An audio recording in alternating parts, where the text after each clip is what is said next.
gbogbo ẹni tí ó débi báyìí lónìí tá a jọ ké búrúdà yẹn ẹ tẹ́wọ́ yín àṣẹ ti sí náà ni o bá a ṣe máa ń bẹ̀rẹ̀ lọ́dọọdún rẹ̀ tá a bá ti ké búrúdà tán báyìí a máa ọ̀nfẹ́lì iye zàtí ọ̀tá máa ṣe lọ́dún yẹn a máa ṣàlàyé bí àwọn ètò ọdún náà ṣe lọ gbogbo yín lápapọ̀ tẹ́ wá ní oríṣiríṣi àyè tẹ́ wá máàkì bẹ́ẹ̀tì ànábì. sallallahu alayhi wa sallam. mọ́ọ̀lùdí tá a máa ń ṣe máa ń pọ̀ àkọ́kọ́ rẹ̀ abẹ́ẹ̀gbọ́ Inshallah. eléyìí la máa ń pè ní mini mọ́ọ̀lùdí Inshallah. pre-season yòókù ànábì kí ni mi ò dùn. sallallahu alayhi wa sallam. sọ wá dùn àbí ò dùn ànábì dùn àbí ò dùn sallallahu alayhi. tó bá dùn yòókù ẹlẹ́mẹ̀ta kí n gbọ́. sallallahu alayhi wa sallam. sallallahu alayhi wa sallam. sallallahu alayhi wa sallam. sẹ́ni gbogbo ẹ̀yin jàmbá yìí mo ní kẹ́ tọwọ́ níta bá bèrè ọlọ́wọ́ ṣe àmọ́ kẹ́ tó ṣàdúrà yẹn ẹ jẹ́ ẹ bá kí ẹ sì bá wa ṣàdúrà fún gbogbo àwọn afọ ọlọ́run tẹ́tọ́rí ànábì dé àyè. sallallahu alayhi wa sallam. àwọn afọ Ọlọ́run. aláì afọ Ọlọ́run ni wọn. ó dàbí pé mẹ́sẹ̀gì yẹn ti ń yé báyìí wàláì. pé gbogbo ibi tó bá ti ń yin òǹbó ànábì wà á tàhí ló ń bì hádàlì bàládì. wàláì. má retí ìwé kan tó débẹ̀. ẹ gbọ́ Alibaba. Masha Allah. ìtumọ̀ sí pé ìta àgbàlagbà ń sọ nìyẹn pé tó bá yẹ pé wàá rí báyìí pé sáà nàbì náà fẹ́ yòǹbó ń bẹ̀ tànà ń fi ìwé pè ní káwùlà tànà ń fi ìwé pè ní kàfàrà owó pé ó kọ ànábì pé àsìkò báyìí ni ẹ̀mí náà wọ́n dé o tànà ń fi ìwé pè ló mú kó yòǹbó ànábì kí ni mi ò dùn. sallallahu alayhi wa sallam. táyé rẹ̀ bá ti wà ẹ̀tọ́ wa ni àlẹ́ àmọ́ nílò ọ̀bá wa lẹ́ tànà fi wọ́n pè Masha Allah. tó bá ti jásí pé torí tànàbì ni wàláì onílé ni gbogbo wa ó wá jọ mí lójú tó pọ̀ jù gbogbo àwọn wúlàfà tí mo rí Allahu Akbar Láì. badi amini ikhwani sofa Ikhwanu Sofa. Allahu Akbar àti yunifọ́ọ̀mù wọn. Allahu Akbar.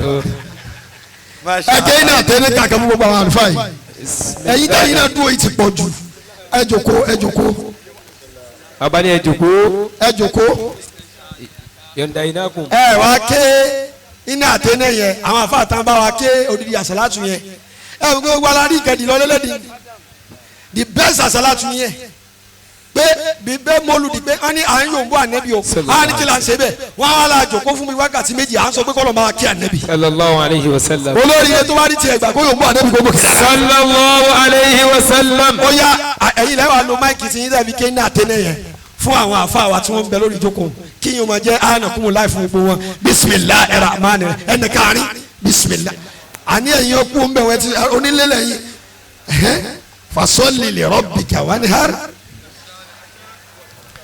imam gbọ́dọ̀ kó o tún bá ń kí gbogbo ẹ̀yàn imam lágbàpọ̀ tí máa yẹ tán naam àti sàdúà àbá sàdúà àdúà wa gbà bí ó gbà alhamdulillah. ó wà kú sàrà Sàrà ló kù. sàrà yẹn pé mò ń sọ lẹ́ẹ̀kẹ́ pé ó wù mí bọ́lá ń ṣe yẹ kó dé lọ́dún yìí nìyẹn ọdọọdún ni mo wò pé Masha Allah. kí ni mo lè ṣe Allahu Akbar. ẹ̀rọ àwọn méjì jẹun ẹ̀ ń ta síra wọn wọ́n wò pé kí ló tún dé Kí ló fẹ́ ṣẹlẹ̀? kó ní òhìyà. ó tún dé náà ni yòówù ànábì kí ni mi ò dùn. sallallahu alayhi wa sallam. mo láwọn ẹyin ju àwọn èèyàn kan bẹ tá a máa pa lẹ́rìn lónìí Wọ́n dání lónìí. bọ̀ tá a máa sọ fún wọn pé ẹ wo aliwuda kọ́ ló pa yín lẹ́rìn o Muhammadu Rasulullah kọ́ ló ń pa yín lẹ́rìn o kìí ṣe sẹ́wù ló ń pa yín lẹ́rìn o pé ẹ̀rín eléyìí tẹ̀ rìn anabi Muhammad Sallallahu alayhi wa sallam. tí fi ń jẹ́ Muhammadu Rasulullah sallallahu alayhi wa sallam. mo wá palẹ̀ mọ́ èèyàn mẹ́wàá Èèyàn mẹ́wàá ọ̀tọ̀ọ̀tọ̀. tí ò sí Ìtì àmùkọ́ lélẹ́ yìí o. ìṣe àmùkọ́ Tọ́lọ́n la fi mo yóò fẹ́ lọ ṣe. kí anabi lára wọn ni o sallallahu alayhi wa sallam. kódà wọn jáde nísìn Wọ́n jáde. àmọ́ àwọn mẹ́wàá kan wà tí a nínú àwọn oní okòwò kéékèèké tẹ́ńbà tí wọ́n lọ kódà tẹ́rí wa táwọn wọlé àyín tí wọ́n yà sí wa tí ó kú òní dìgbà rẹ̀ nínú àwọn tó tò sí títì tàǹtàjà ń bẹ̀ wọ́n a lọ bẹ̀ nísìn a lọ mú èèyàn mẹ́wàá nù wọn tá a máa fún wọn ní 50,000 ẹ̀yọ̀ wọ́n anábì tó ń bí ọdún. sallallahu alayhi wa sallam. bá yòǹbó àdébí ẹ̀já lọ. sallallahu alaihi wasallam onílù ẹ̀dá kan nílò yáwíyá. tani àwọn kọ́bùlà ana àrífàlà sallallahu alaihi silitu bin irani siyaki ahmad sallallahu alaihi rasulullah wa in qultu hadha alwirid natu muhammad sallallahu alaihi rasulullah alayhi salatu lahi summa salamuhu sallallahu alaihi rasulullah atani ayyuhal ana arifala sallallahu alayka rasulullah allahumma salli ala muhammad allahumma salli ala muhammad aqabtu ala rabbika bi muhammad allahumma salli ala muhammad وقم فأسين الكلم أيران مكماد sallallahu alayka rasulullah وقم فأسين الكلم أيران مكماد صلى الله عليك رسول الله يا محمد يا محمد يا محمد يا محمد يا محمد يا محمد الله يا محمد يا محمد صفي الله الله هو الله ولد محمد الله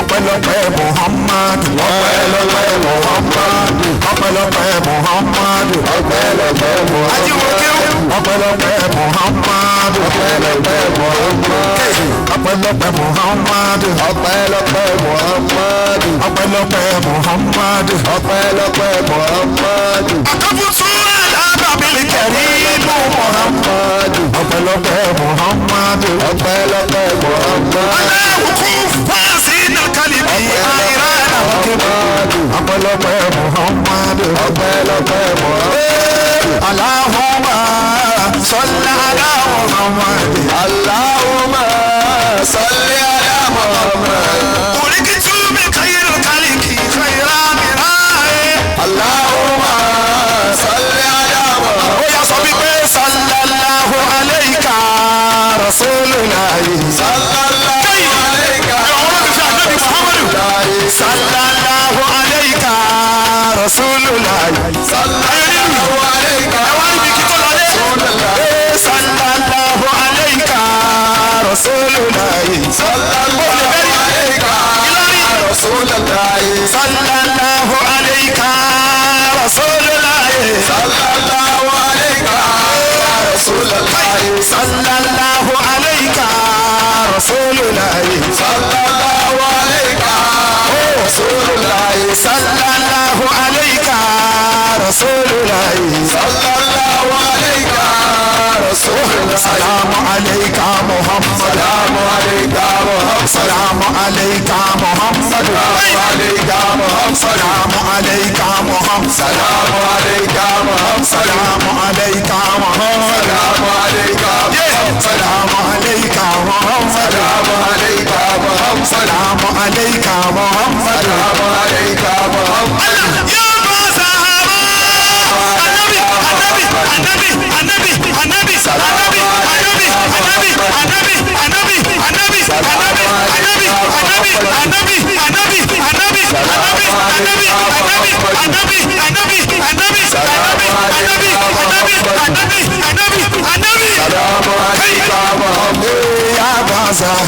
سلام عليك محمد نور المتلسم سلام عليك محمد نور المتلسم سلام عليك محمد كاشف الغماس سلام عليك محمد كاشف الغماس سلام عليك محمد يا بزهرة سلام عليك محمد عليك محمد سلام عليك رسول الله النبي Rasulullahi Annabi Rasulullahi Annabi Habiballahi Annabi Rasulullahi Annabi Edisela Rasulullahi Annabi Rasulullahi Annabi Annabi Rasulullahi Annabi Rasulullahi Annabi Habiballahi Annabi Safiyallahi Annabi Rasulullahi Annabi ya Allahu ya Allah ya Allahu ya Allah ya Allahu ya Allah ya Allahu ya Allah ya bismillah ya bismillah ya bismillah ya bismillah ya bismillah ya bismillah ya bismillah ya bismillah ya bismillah ya bismillah Assalamu alayka Muhammad Assalamu alayka Muhammad Assalamu alayka Muhammad Assalamu alayka Muhammad nurul mutalisam Assalamu alayka Muhammad Assalamu alayka fasid qalbi ayyan majmad Assalamu alayka Rasulullah yadihi sikat Assalamu alayka Muhammad ya bazar Assalamu alayka sahib Rasulullah Annabi Rasulullah Annabi Rasulullah Annabi Rasulullah Annabi Rasulullah Annabi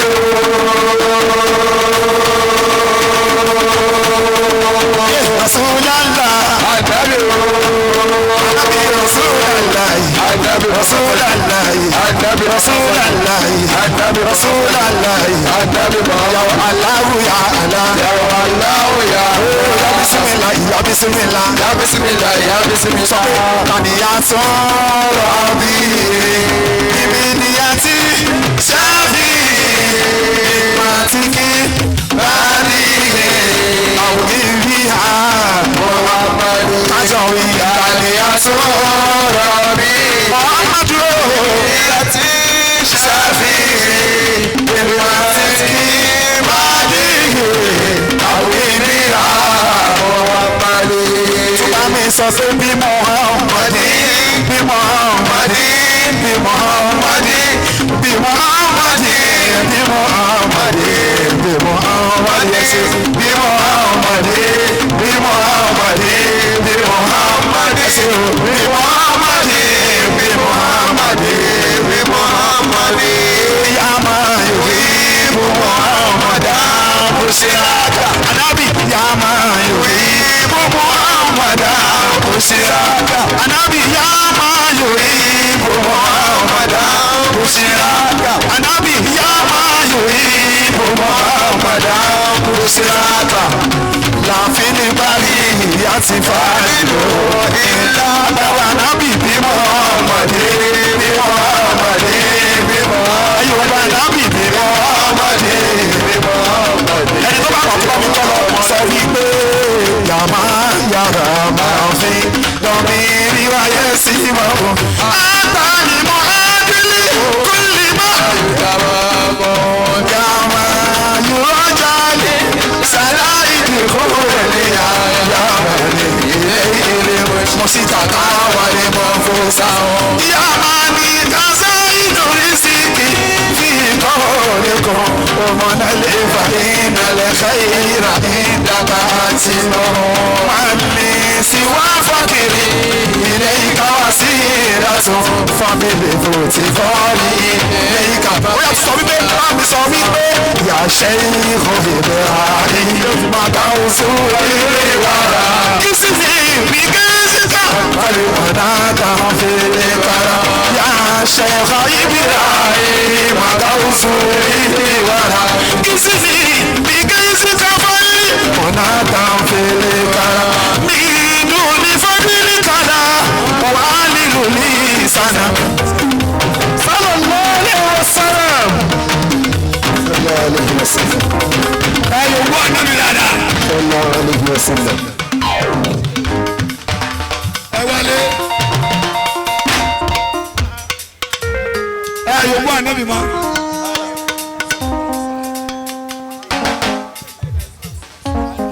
ẹ gbọ́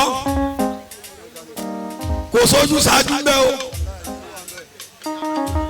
èèyàn mẹ́wàá ọ̀tọ̀ọ̀tọ̀ tá a nẹ́bi náà máa jọ láwọn lẹ́nìí láńdọ́dọ̀ wọn yẹn pẹ̀lú owó 50,000 naira ẹ yóò wọ ànábì. náà ó tún wá ku èèyàn mẹ́wàá mi ṣẹlẹ̀ mẹ́wàá yẹn àwọn táwọn ànábì wá yìí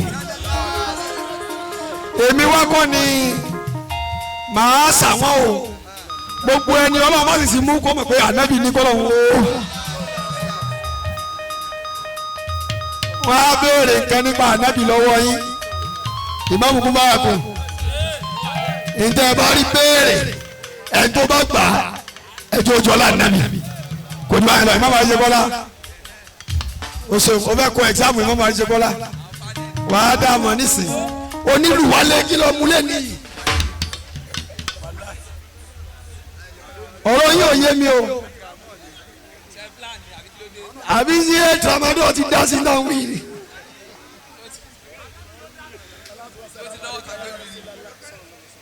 ẹ wò àdébì Muhammadu Rasulullah wọ́n máa bẹ̀rẹ̀ sí ní gbé oúnjẹ wá látòrí àwọn àfáà àtàjọ kéda lélu àwọn ni wọ́n àkọ́kọ́ máa jẹun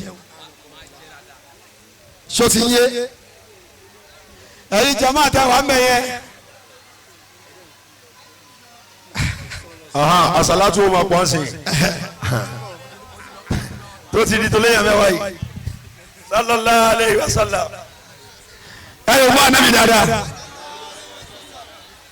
lónìí ọfíṣíálì ẹgbọ́n o amira ẹ kọjú síbi àwọn information tí mo fẹ́ give you are very important kí chairman súnmọ́ tòsí ẹ fi wọ́n lẹ̀ wọ́n nílọ wọ́n ní owó ní àyè tàbá pẹ́ ẹgbẹ́ mẹ́jọ tẹ bá jáde síta mẹ́rin wọ́n máa dì yín mú pé ẹlẹ́gbọ́n agbókò mi lẹ́ẹ̀kan. so alayhi wa sallam.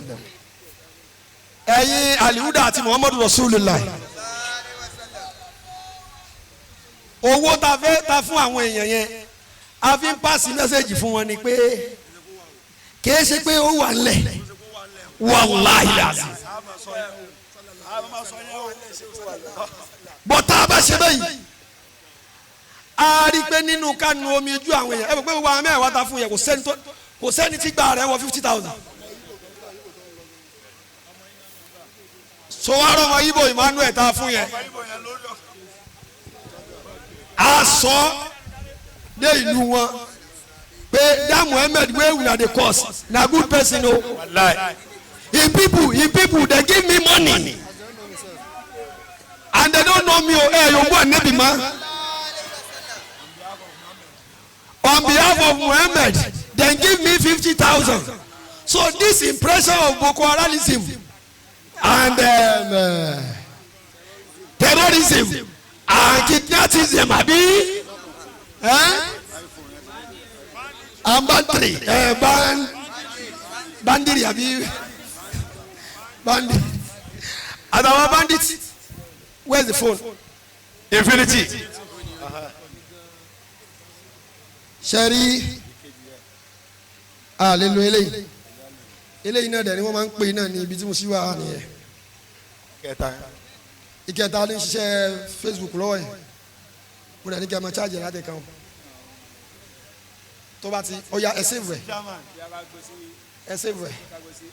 ẹ àbí don't disturb now chairman abira ẹ̀tọ́ tòsí lónìí officially abẹ̀rẹ̀ sọ̀látù zàtìyà ẹ pariwo ọlọ́run ẹ sáré open àkáǹtì yẹn sáré ṣe 100 náà níbi tó jókòó sí yẹn o tí mọ iye tá a fẹ́ ṣe o bọ̀ sáré open àkáǹtì yẹn Allahumma salli ala Muhammad wa sallam tẹ̀sùbá mi dà.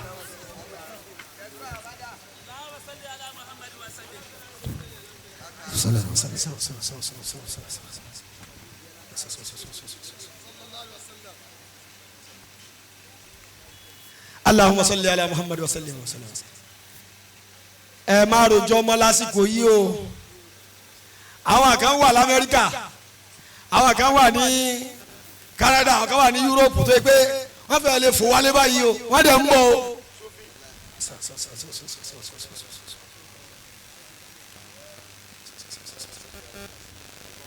sásàlátù náà ló ń pariwo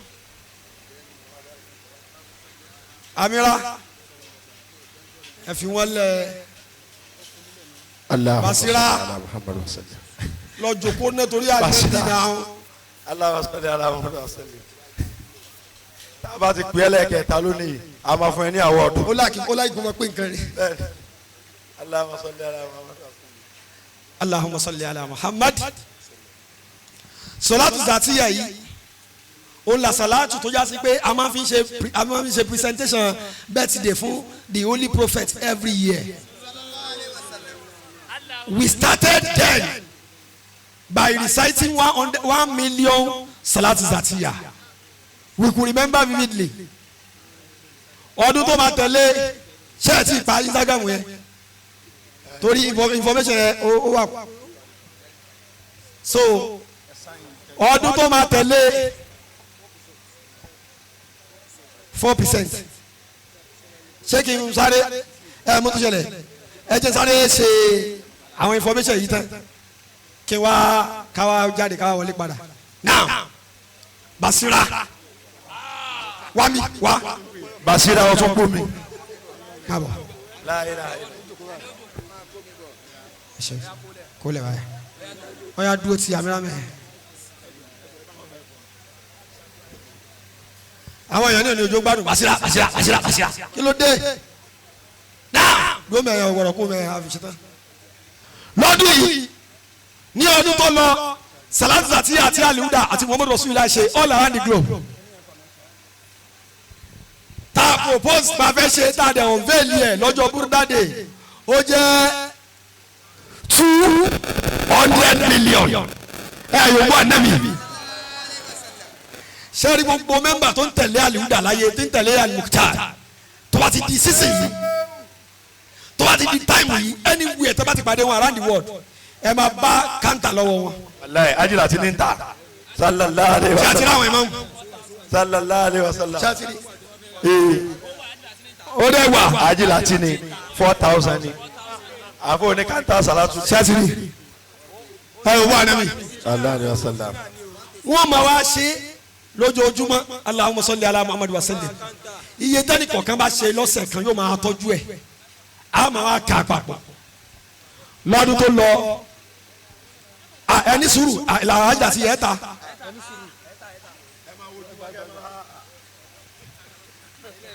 lọ́dún tó lọ kò fi ṣe mọ́lúdì ó ń ṣe mọ́lúdì báyìí náà. ní ọdún tó lọ àwa ṣe àsàlátù tí ó lé ní 300 million a dẹ̀ propose 200 ẹ yóò mú ànábì dáadáa. náà lọ́dún yìí a fẹ́ bẹ̀rẹ̀ wọ́n náà ti gbọ́ lé nìyẹn àkáǹtì kọ̀ọ̀kan kódà ẹni tó bá ṣe àsàlátù tó pọ̀ jù lórí platform kọ̀ọ̀kan mo fẹ́ dá a mọ̀ lọ́dún yìí. a fẹ́ dá a mọ̀ sallallahu alayhi wa sallam. a fẹ́ dá a mọ̀ lọ́dún yìí. má dẹ̀ wọ́ tó bá wọ́ tó ti rí tó ó ṣe nǹkan fúnra ẹni yẹn o. àbí bàbá sọ pé kò wọ́ Latifu o kó wà kó dẹ́ẹ̀dì báwọn. lọ́dún yìí ẹ bá ń gbé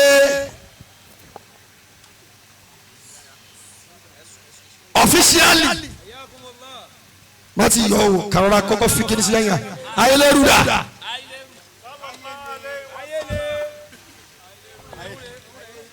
Oya sẹ́tì ẹ̀ tí a máa ń dà. lọ́dún yìí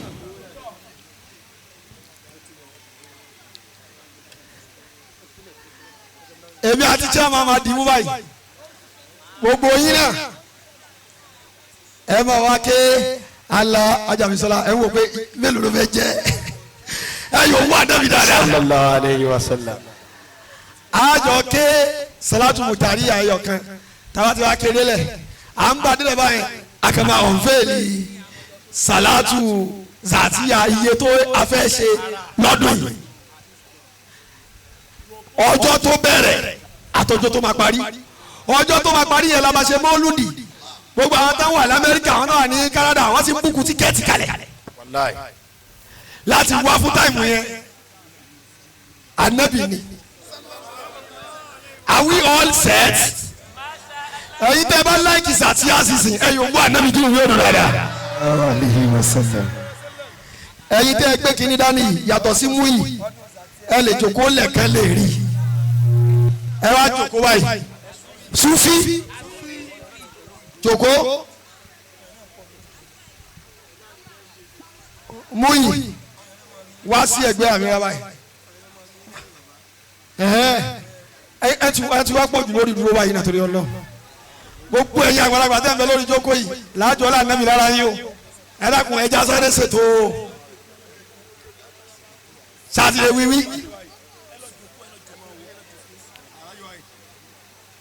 ẹjẹ kọ́kọ́ ṣe rìásà náà ó yà wí kí n gbọ́ Allahumma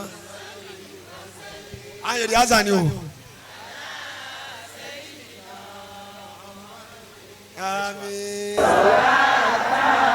Àmín.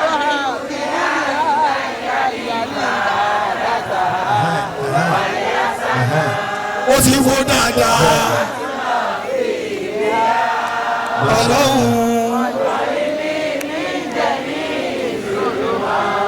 Àmín. Wow, wow. Ìlì àyà ó yẹ wí dáadáa. àbí ní màmá tí yá ó balẹ̀ àlàmì. Wọ́n gbọ́dọ̀ sún mi lọ. Ó ti dẹ́lẹ̀ nù dáadáa. Ó yẹ ẹja ṣe wá wí nísìn. Àsàlátù tá a máa ṣe lọ́dún yìí. Ṣé àwọn ẹ̀gbọ́n lóko Ọlọ́run lóko ànábì lóko àlìhúdà lóko Muhammadu Rasulullah lóko Mawlana Sheikh Alhaji Ibrahim Niass. Iye àsàlátù tá a máa ṣe lọ́dún yìí. Allahumma salli wa sallim ala sayyidina Muhammadin salatan tuhabibu biha ilayya al-ifadata wal hasana oye wi dáadáa wa tunakini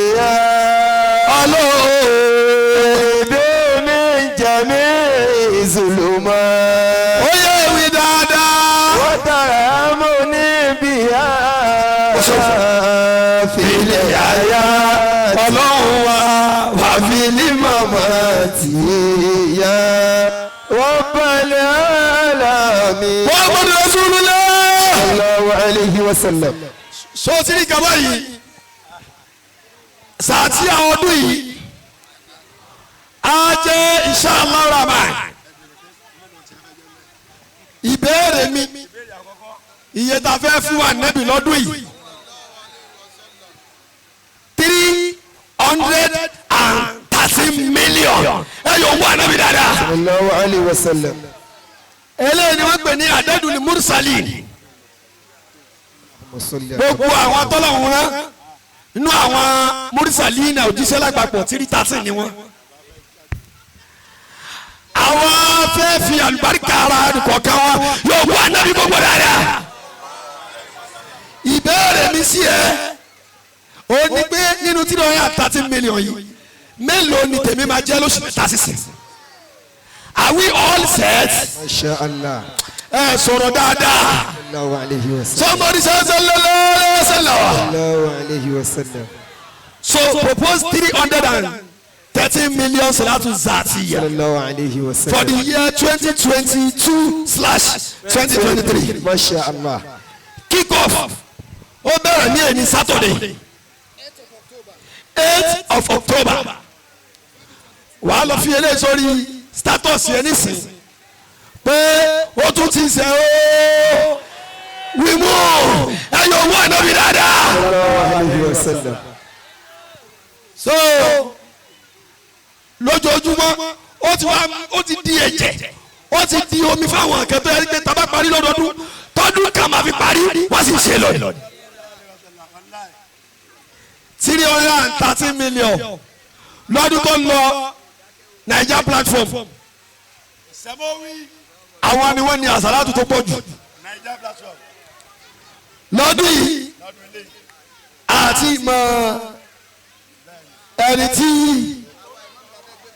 Muhammadu Rasulullah last year wọ́n fún àwọn àlùdá ń jábì báyìí àlùdá sọ pé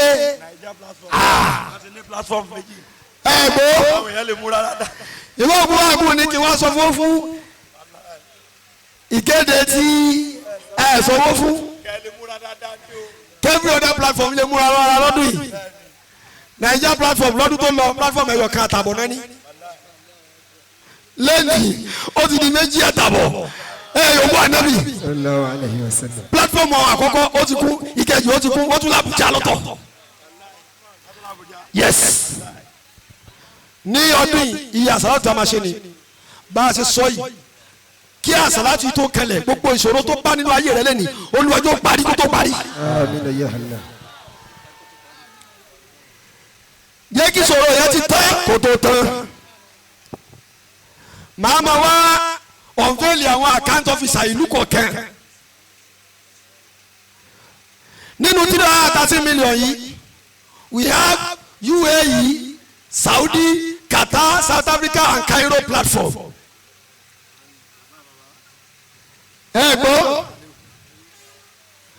Gbogbo àwọn platform tí mo kà á lẹ̀ yìí ẹni tí ó máa submit àsálàtù wọn fún lónìí tá a fẹ́ bẹ̀rẹ̀ rẹ̀ chairman ẹ wá bá mi dákọ̀ ẹni yẹn àti ní kíní èmú ẹ̀.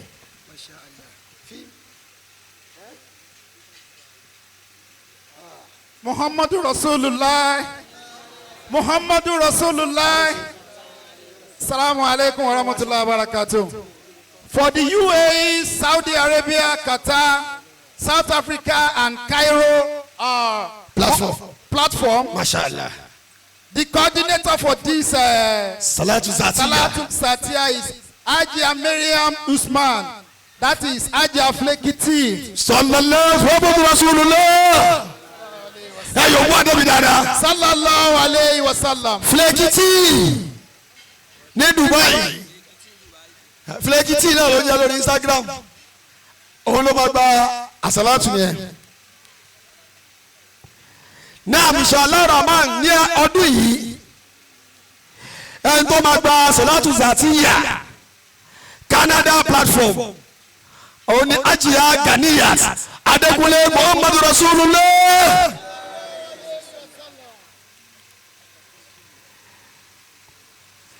Ní tọdún yìí Naija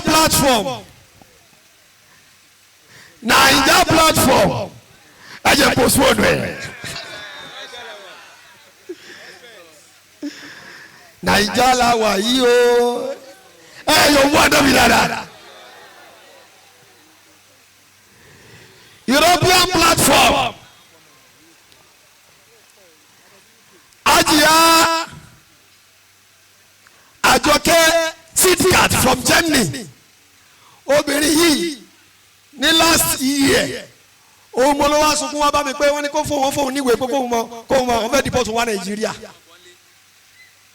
láti Germany mo wá sọ níbi àdúrà náà yẹn pé ó ń sunkún gan ni o mo ní kí ló ń sunkún fún mo ní wọ́n ló ń gba Zatiya Euro platform mi ò dẹ̀ tí ready láti change yẹn tó o bá lè ti kúrò ní Germany ààrẹ rí ọlọmọ nìyẹn so èmi ò tí ready láti US ọlọ́fọ́ kẹ́balẹ̀ àwọn tó fún níwèé pé máa lọlé àwọn náà padà fún níwèé pé wàá jòkó bí wọ́n ṣe ń pa yín ọ̀hún àánú ẹ̀ yóò wá níbi dáadáa.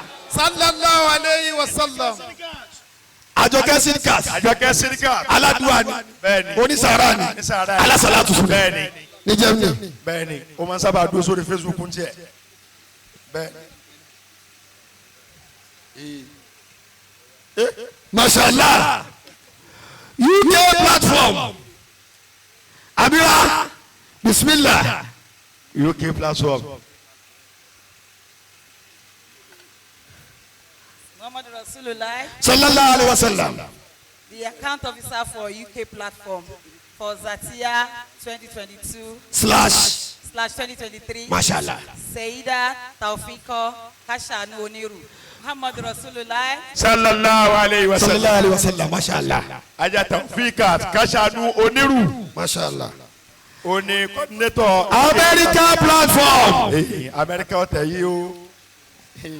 America ọ̀tẹ̀ yìí o. Wọ́n ṣe gudugudu. Gudugudu ti last year. Ṣé ti ẹni tí Canada ń ṣe fún wọn ní ìsìn ti kọjá bẹ́ẹ̀? Canada ní agbára. A kàn ṣe báyìí fún wọn ni. Canada ní agbára. Ẹgbẹ́ àbúrò tí ó fẹ́ wọn ní ẹgbẹ́ ẹ̀fìn. Àwọn sọ fún Canada pé ẹ fọlábalẹ̀ o. So l'Amẹ́ríkà lọ́dún yìí. Ajiya Nikki Blinken. Nikki Blinken. Ẹ yóò wú ọ̀nà mi dáadáa. sallallahu alayhi wa sallam. coordinator American platform. ajá Nikki Blinken. Masha Allah. Wọ́n á mú ti àlìhúdà wá fún mi. Wọ́n ní wọn àti tẹ̀. Ayéleru. Amira wàhálì wàhálà. Nice one. Bẹ́ẹ̀ni. Nice one. Wa oníkwérì ń bẹ̀yẹn wá ṣe tán.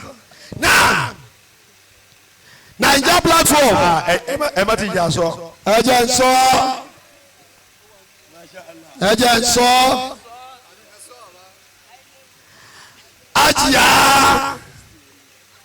Ajiya Akẹ́jù Mẹ́ríà. Masha Allah. Máa bọ̀ Muhammadu Rasulullah. Sallallahu alayhi wa sallam. Mrs. Akẹ́jù. Akẹ́jù Mẹ́ríà. Ó ti pẹ́ lẹ́nu ẹ̀. Ó ti pọ̀. Ó ti pẹ́ lẹ́nu àṣàlátù. sallallahu alayhi wa sallam. Ẹ owó ànábi kí ni mi ò dùn dáadáa. sallallahu alayhi wa sallam. Àwọn tí adarúkọ wọn yẹn wọ̀ sí tòsí ni ò jẹ́ kí a pírísẹ́ǹtì plákàdì tí wọ́n náà fún wọn o. Àwọn online a máa fi ránṣẹ́ sí wọn. Masha Allah. Ajiya Miriam Akẹ́jù. Akẹ́jù Masha Allah. Muhammadu Rasulullah. sallallahu alayhi wa sallam. Àwọn dùn ta fún Mrs. Akẹ́jù nìyẹn barakallahu fiya. Àmín ya. Ẹ̀mí yàgò. Masha Allah. Barakallahu fi. Non-platform members. Our non-platform. Àwọn kan wà. Non-platform. La Cairo, wàlá Dubai, wàlá Naija, wàlá Europe. Wàlá Canada. Ìtawọ́ kan ní ni pé UN làwọn. United Nations. Masha Allah. Àwọn tí wọ́n tábà ti gbọ́gbọ́ àbẹ̀rẹ̀ báyìí wọ́n sínú àwọn jọmọ́ wa o. Àmọ́ iṣẹ́ oríire tẹ́ ń ṣe yìí àwọn náà máa join báyẹn ń ṣe nìyẹn. Àwọn náà níbi tó máa ń sọ mí ti àsàlátù tí wọ́n sí. Ẹni tó máa gba non-platform members lọ́dún yìí Al-Imam then Al-Hajj Masha Allah. Al-Imam Isa Al-Gamawi. Alhaji Silva. Invisible Imam. Masha Allah. Masha Allah, Masha Allah. Máa bọ̀ lágbàá bíbá yìí. Ajigamawi. Asilvawi. Ajigamawi. Barakallahu fi. Allahumma amin. A máa kírètì ọ̀nà tẹ́ ṣe máa sọ bíìtì fún wa. Gbogbo ẹni tó bá fẹ́ jọyìn àsàlátù yìí lọ́dún yìí tó o sí lórí pílátífọ̀mù kẹ̀kẹ́ wàá jọyìn Imam Gamawi. Imam Al-Gamawi. Aligamawi. Imam Aligamawi. Platform tiẹ̀ nù. Lórí Instagram tó bá ti rí lọ́mú ẹ̀. Masha Allah. Gbogbo àwọn imam lápapọ̀ tó já sí pé táwọn imam bá ń ṣe àsàlátù zàtí àti wọn. Àwọn àwòrán ṣàṣà. Mo mọ̀, òun náà ló máa ṣe méjì. So ẹni tó máa gbà á àtẹni tí pílátífọ̀mù kọ̀ọ̀kan máa kó tiwọn fún ní ọ̀sọ̀ọ̀sẹ̀ lọ́jọ́ Thursday to yóò ló mọ̀ gbà Saturday Friday Thursday Friday Saturday. Ó ní accountant general Al-Imam Tayyib Daoud Abu Ahmad. Owó ànábì dáadáa. Sallallahu alayhi wa sallam. Imam Tayyib. Inshallah Rahman. Ẹni tó máa gba tàlíwúdà àti mọ̀ ẹ́. so wà ń bí ó máa wà bí ó ẹ jẹ́ gbọ́dọ̀ pé wà. gbogbo ẹ̀ lé lọ́wọ́ 313 ee Ajia Aminat so wà ń bí ọ̀nà ó yá kò sí bí. àkùsínbì Allah ẹgbẹ́ fámìlà Amira Masha Allah. gbogbo lé lọ́wọ́ ẹ̀ ló wà amira general ẹ yóò mú ànábì dára sallallahu alayhi wa sallam. ọlọ́run o a fẹ́ bẹ̀rẹ̀ ṣe tọdún yìí gbogbo ẹni tó fẹ́ fi ìbànújẹ́ ṣe é tẹ́lẹ̀ ọlọ́run ẹ yọ ìbànújẹ́ kò nọ̀rọ̀ ẹ̀. Allahumma amin. àwọn èèyàn máa ń proud ẹ pín cloud fáwọn ẹ pín kíní fáwọn èèyàn ó ní prophet Muhammad the light of the world ya fọ́tò pẹ̀lú ẹ̀ kó tó lọlé tábàní mo ló lọ máa ní ọ̀dọ̀ ànábì ni eléyìí ọlọ́run sọ pé wà má arísàlì nàáká illa rahmatan lil alamin and we have sent you not but as a mercy for the world al-anbiya ẹ yòówù ànábì. sallallahu alayhi wa sallam. eléyìí sọ pé the love of Rasulillah is my strength. wàá ṣe báyìí ẹ gbọ́ báyìí ẹ yóò mú ànábì dáadáa sallallahu alayhi wa sallam. tó bá ti mú dání báyìí àwa ṣe báyìí Masha Allah then it is my prophet's birthday ẹ yóò mú ànábì dáadáa sallallahu alayhi wa sallam. eléyìí ni prophet Muhammad the best of kind. èyí tó bá ti wù ẹni kó mú bẹ́ẹ̀ tó bá ṣe dédé kádàrá rẹ̀. kúlí nkúntún tún ìbúnàlá fàtẹ̀bíhùnì and if you love God follow me and God will love you and forgive you your sins. For For God God is much forgiving and a dispenser of grace. ẹ yóò bá ànábì dáadáa. Allahumma salli. salli wa sallim. ẹ jọ̀ọ́ ẹ bá wí dáadáa. ala sayyidina muhammadin. àmín. salata. àmín. yu'abibu biya ilahiya libadata. wal hasanat. àmín. wa tunaki biya قلبي من جميع الظلمات àmín. وترامني بها في الآيات ọlọ́run wa. وفي الممات يا رب العالمين. Muhammadu Rasulullah. صلى الله عليه وسلم. Masha Allah amira ẹ lọ jókòó. nísìn alutifi. I am Lutifi. I'm Lutifi. ẹ wá yàn nẹ́bì fún wa sallallahu ẹ bá ti yàn nẹ́bì tán ìmáàmù kó bá kún un àgbà máìkì àwọn àyìnbó tí wọ́n ní mẹ́sẹ̀gì fún wa tó máa ṣe tán sẹ́yìn dání ìmọ̀túnláì àtúbàjáyé obìnrin ni mo fẹ́ kó sọ̀rọ̀ ànẹ́bì fẹ́yìn obìnrin sallallahu alayhi wa sallam. owó ọdún owó kí n gaba yẹn àwọn àlùdá tí mo wọ ọdún mi wá o Masha Allah. yóò mú ànẹ́bì kí ni mi ọdún dáadáa. sallallahu alayhi wa sallam. alihuda muhammadu rasulullah muhammadu rasulullah sallallahu alayhi wa sallam. So I am Lutfi. I am Lutfi wákà ló dáfà nàbì ni mọ́díù ni bàbá àgbàdùn mọ́ wa mẹ́yẹ o masha allah o sì yí mẹ́ adisi dẹ̀ ni tó wáyé pé kẹwàá sí yòówù anabi kúrò wọ́n dára masha allah ajá ajá ló dé yìí ajá ajá kí sọ̀yà ni sallallahu alayhi wa sallam. ẹ bá fún wọn ní àga sallallahu alayhi. ẹ bá gbàlájà lálejò àwọn àlejò kọ̀ọ̀kan náà wà láti wà lẹ́yìn mẹ́yẹ ajá salma láti nàìjíríà port airport àbí kí náà ń jẹ́ mẹ́ mi ò mọ̀ kó wọn dáadáa immigration ni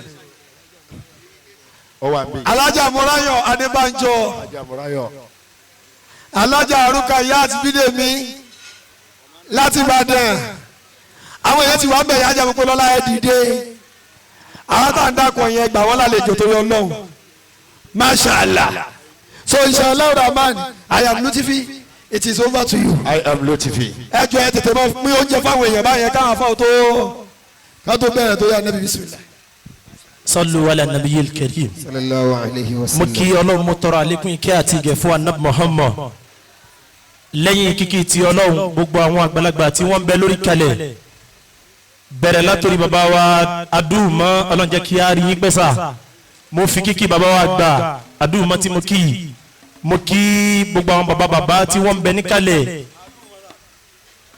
Adùnmímọ̀ náà ni adùnmọ̀ Ọlọ́run jẹ́ mi yóò gùn. Mo fi kí ìkàlẹ̀ gbogbo àwọn bàbá mi ní orí kalẹ̀ Ọlọ́run dákun jẹ́ kí á rí yín pẹ́. Mo fi Ọlọ́run àti ànábì tí a wá torí rẹ̀ kójọpọ̀ lónìí. Mo fi kí gbogbo yín bàbá Ọlọ́run dákun má fi eléyìí ṣe àṣemọ́ fún wa. Àmín. Ọlá àti tóbi Al-Qur'an.